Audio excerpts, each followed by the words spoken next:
आपके चैनल के माध्यम से मैं डॉक्टर अभिनंदन सिंह निषाद और मन्ना समाज घाटी ये बताना चाहता हूँ कि वीरांगना फूलन देवी जी का आज जो जन्म दिवस है, पहले तो मैं सभी देशवासियों को और अंतर देश में भी जो लोग रह रहे हैं बहुजन समाज वीरांगना को मान रहे हैं, सभी को मैं बहुत धन्यवाद देता हूँ, हार्दिक बधाई देता हूँ।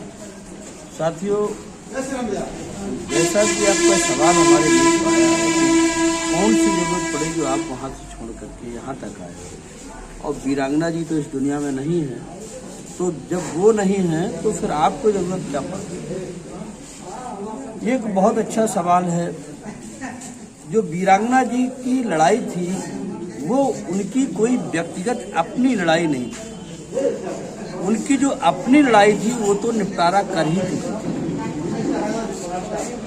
उन्होंने भी जो न्याय की लड़ाई, जो साहस दिया, जो हिम्मत दिया, वो न केवल हम जैसे परिवार के लोगों को या रिश्तेदारों को या हमारे समाज और बिरादरी और क्षेत्र के लोगों को दिया, बल्कि देश और दुनिया की उन तमाम दबी कुचली महिलाओं और दबी कुचले समाज के लोगों को हिम्मत और साहस देने का काम किया।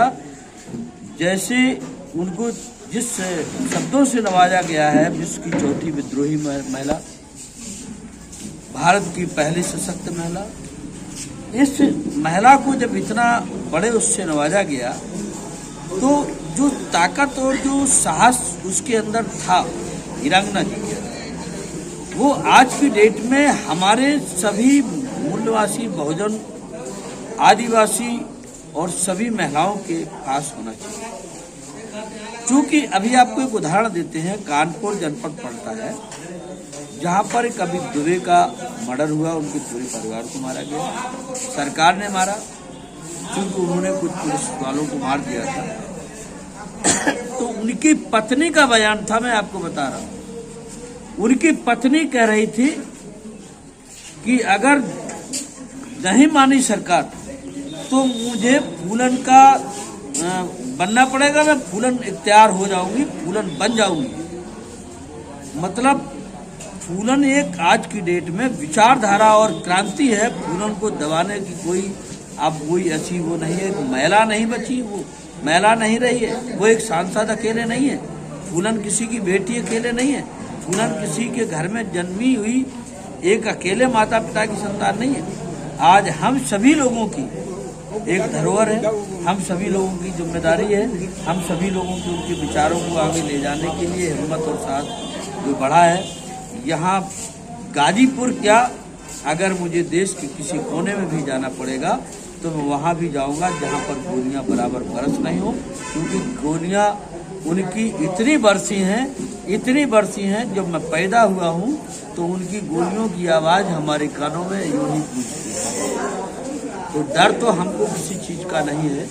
मैं लोगों से इतना ही निवेदन करना चाहूँगा कि वीरांगना फूलन देवी जी की जो भी लोग उनकी, चाहे वो शहादत दिवस मनाए या उनका जन्मोत्सव मनाए, जब भी मनाए, जहाँ भी मनाए, तो डर के ना मनाए, पूर्ण हिम्मत और साहस से मनाए और उनसे एक विचारधारा लेकर के जाए कि जुर्म करने वाला जो भी व्यक्ति है, हमें उनको ऑन स्पॉट सजा देनी पड़े तो वो भी दे, अगर कानून सामने उसके लिए आगे नहीं आता है और नहीं चलता है तो। फूलन देवी के आज के जन्म उत्सव पे आप देशवासियों को क्या संदेश देंगे? मैं देशवासियों के लिए एक ही संदेश दे रहा हूँ। वीरांगना फूलन का सपना था कि हमारा देश जो है अन्याय मुक्त हो, कोई भी देश के अंदर अन्याय ना हो, हर गरीब, हर मजलूम के पास पर उनका घर, उनके कपड़े तनने, उनका स्वस्थ शरीर, उनको शिक्षा, उनके सारे अधिकार जो बाबा साहब ने संविधान के द्वारा दिया है उनको मिले, और उनको किसी भी तरीके से वर्ण व्यवस्था में जो लोग प्रताड़ित होते हैं वो उनसे बचें, उनसे दूर हों। और वीरांगना फूलन देवी जी ने जो हिंदू धर्म को लात मार करके और बौद्ध धर्म को स्वीकार किया था, मैं चाहता हूँ कि जो लोग भी हमारे इस चैनल के माध्यम से, आपके चैनल के माध्यम से हमारी बात को सुन रहे हों, वो किसी तरह से वो किस धर्म में जाना चाहे, लेकिन यहाँ पर हमको छुआछूत, भेदभाव, ऊंच नीच, अमीरी गरीबी में फेरा जा रहा हो, ऐसे धर्म को लात मार करके या तो वीरांगना जी के द्वारा जो उन्होंने बौद्ध धर्म को स्वीकार किया उस धर्म को स्वीकार कर लें, या वो जहाँ जाना चाहें या वैसे रहें, लेकिन ऐसे दर्द भरी इस धर्म से निकल करके बाहर आए, बस यही। फूलन जी के कुछ खास चीज़ें बताएं हम। फूलन जी की खास चीज़ें आप किस बारे में पूछें?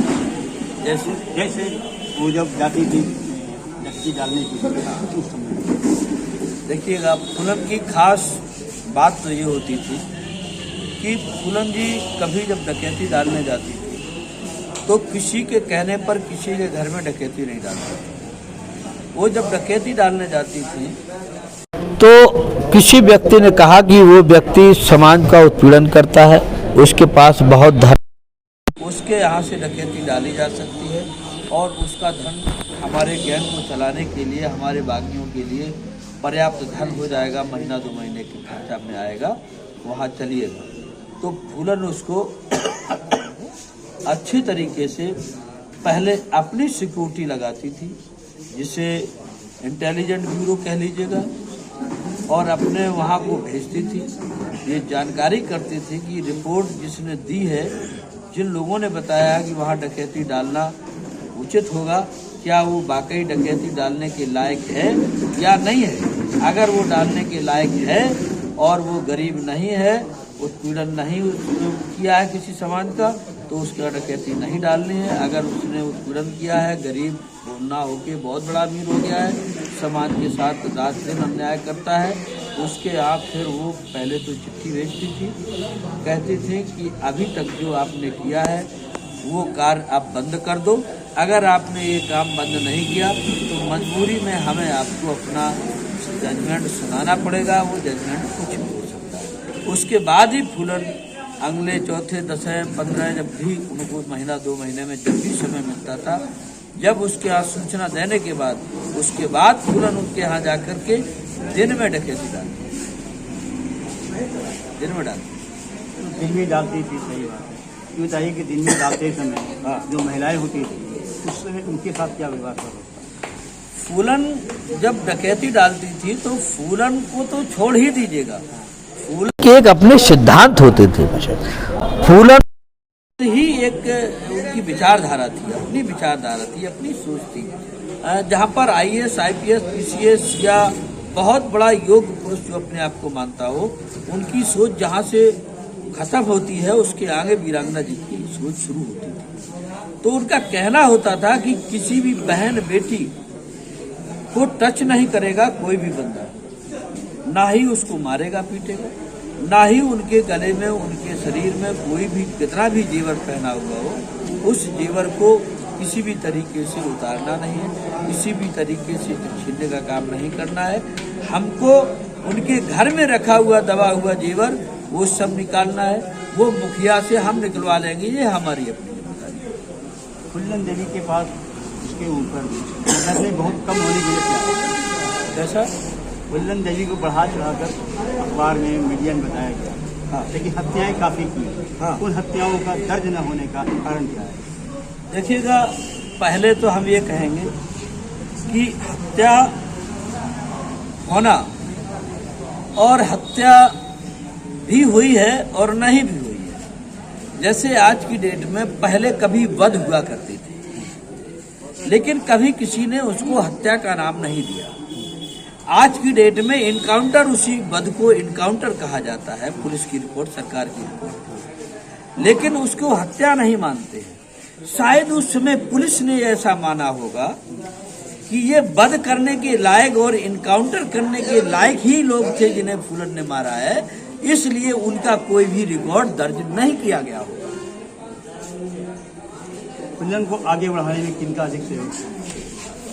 फूलन को आगे बढ़ाने में सबसे ज़्यादा सहयोग तो मैं ये कहूँगा कि बहुजन समाज के जो वहाँ पर बागी लोग थे, पहले तो उन लोगों का साथ रहा, दूसरा उस क्षेत्र के जो लगभग 600-650 किलोमीटर की रेंज पर जो दबी कुचली समाज के लोग थे, जो इस्लाम के लोग थे या बहुजनों के अन्य एससी और ओबीसी के लोग थे, उन लोगों का सभी का साथ सहयोग रहा।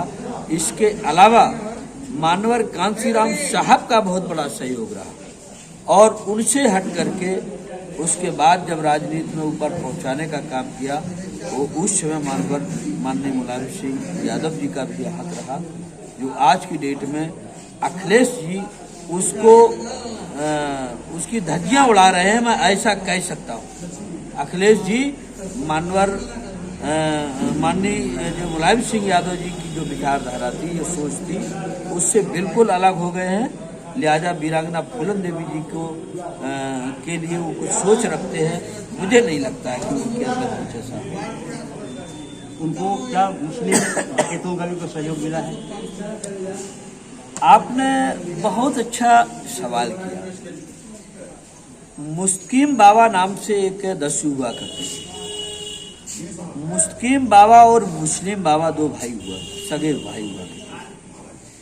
इन दोनों लोगों का अखत बहुत बड़ा सहयोग है और तो और कई बार वीरांगना फूलन मुसलमानों की गांव में फंस गई। पुलिस ने जहां पर हजारों की संख्या में पुलिस ने गांव का घेराव किया और जो घेराव किया तो वहां पर मुसलमानों की बेटियों ने, महिलाओं ने बुर्का पहना करके वहां से निकालने का काम किया। वहां पर उनको पूरा संरक्षण देने का काम किया उस जमाने में, जहां ये हर पल उनके सामने मौत थी।